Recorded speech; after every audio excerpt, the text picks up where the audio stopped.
Hello बच्चों, let's read the question. The question says a ball is horizontally projected with the speed v from the top of a plane inclined at angle of 45 degree with the horizontal. How from the point of projection will the ball strike the plane? Option A v square divided by g, option B under root 2 v square divided by g, option C 2v square divided by g and option D 2 under root 2 v square divided by जी. सो इस question के अंदर हमें क्या दे रखा है कि एक कोई इंक्लाइंड प्लेन है, हॉरिजॉन्टल से 45 डिग्री पे ऊपर इंक्लाइंड है. तो ये हमारा हॉरिजॉन्टल से 45 डिग्री पर इंक्लाइंड एक प्लेन हो जाएगा. सो इस एंगल को हम मान लेते हैं अल्फा, और अल्फा की वैल्यू हमें कितनी गिवन है? 45 डिग्री गिवन है. अब यहाँ से हमने क्या किया कि इसको यहाँ से हॉरिजॉन्टली प्रोजेक्ट किया है, तो प्रोजेक्ट करने के बाद ये प्रोजेक्टाइल मोशन करता हुआ ऐसा कुछ आएगा. तो इस प्रोजेक्टाइल मोशन को हम दो पार्ट में डिवाइड कर लेते हैं, एक अलोंग द प्लेन और एक perpendicular to the inclined plane. तो ये एक्स डायरेक्शन और ये वाई डायरेक्शन. तो इसी डायरेक्शन के अंदर हम ऐसे इसको कंपोनेंट करके इस क्वेश्चन को सॉल्व करेंगे. सो इस क्वेश्चन को करने के लिए हमारा की कंसेप्ट क्या हो जाएगा? सो की कॉन्सेप्ट. अब देखो यहाँ पे जो Vx ये हमारा 45 डिग्री के ऊपर यहाँ से ये इंक्लाइंड प्लेन है, तो ये वाला एंगल भी हमारा कितना हो जाएगा? 45 डिग्री हो जाएगा बाय अल्टरनेट एंगल. अब देखो यहाँ पे ये डायरेक्शन हमारी वेलोसिटी का ये v है, तो अलोंग इंक्लाइंड और एक परपेंडिकुलर टू इंक्लाइंड दो कंपोनेंट बन जाएंगे. तो अलोंग इंक्लाइंड हमारा क्या होगा? v कोस अल्फा, और परपेंडिकुलर टू इंक्लाइंड हमारा क्या होगा? v sine alpha. तो यहाँ पे Vx इज इक्वल्स टू हमारे पास में कितना आ जाएगा?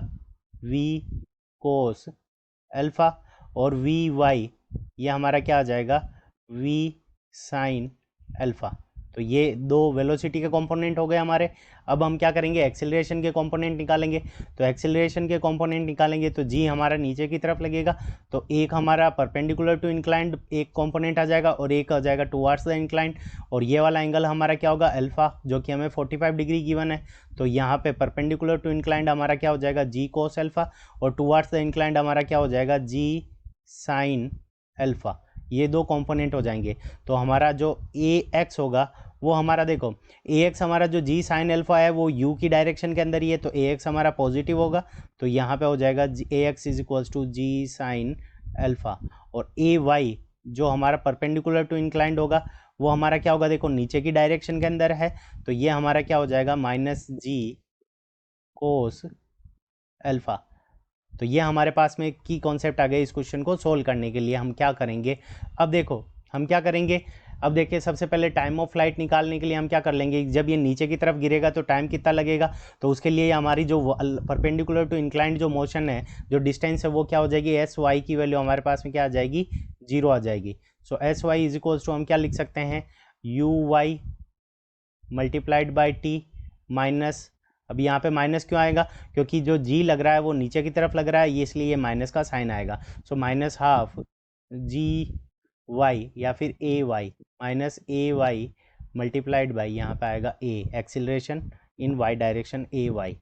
सो A Y multiplied by T square. तो अब यहाँ से हमारे पास में आ जाएगा 1/2 A Y multiplied by T square. इसको इस तरफ लेकर आएंगे तो पॉजिटिव बन जाएगा, और ये किसके इक्वल होगा? U Y multiplied by T के इक्वल. तो टी से टी कैंसिल हो जाएगा. अब ए वाई और यू वाई दोनों की वैल्यू पुट कर लेते हैं. तो यहाँ से A time period T is equals to हमारे पास में क्या जाएगा? तो पहले ए वाई और यू वाई की वैल्यू पुट कर लेते हैं. सो ए वाई की वैल्यू हमारे पास में कितनी गिवन है? ए वाई की वैल्यू जी कोस अल्फा, और हमने नेगेटिव पहले कंसिडर कर लिया, तो G cos alpha half G cos alpha multiplied by T is equals to U Y की वैल्यू हमारे पास में कितनी है?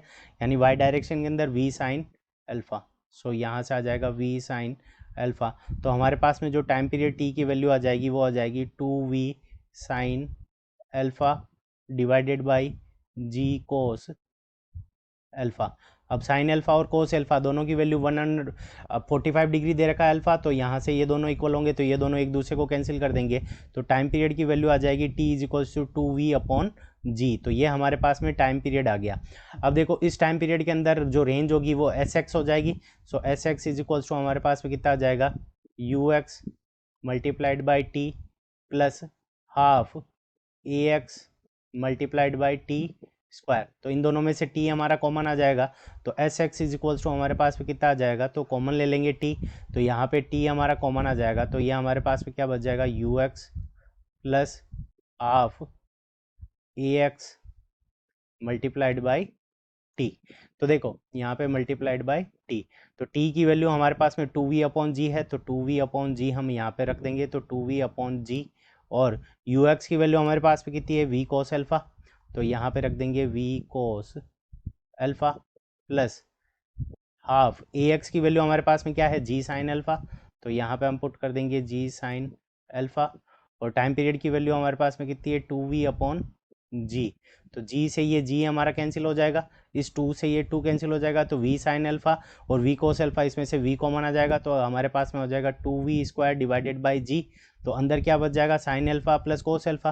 कोस अल्फा की वैल्यू हमारे पास में 1/√2 जो कि 45 डिग्री गिवन है, और साइन अल्फा की भी वैल्यू 1/√2, तो 1/√2 का एलसीएम लेंगे तो ऊपर आ जाएगा 2/√2, तो ये हो जाएगा 4v square divided by √2 multiplied by G, तो इसको हम लिखेंगे तो ये हमारे पास में आ जाएगा 2/√2 we square divided by G, तो ये हमारे पास में क्या है, रेंज की वैल्यू आ जाएगी एस एक्स यानी रेंज, तो 2/√2 वी स्क्वायर डिवाइडेड बाई जी, और ये हमें कौन से ऑप्शन में गिवन है, डी ऑप्शन में गिवन है, so option D is the correct answer of this question. I hope you understood it well, best of luck, thank you.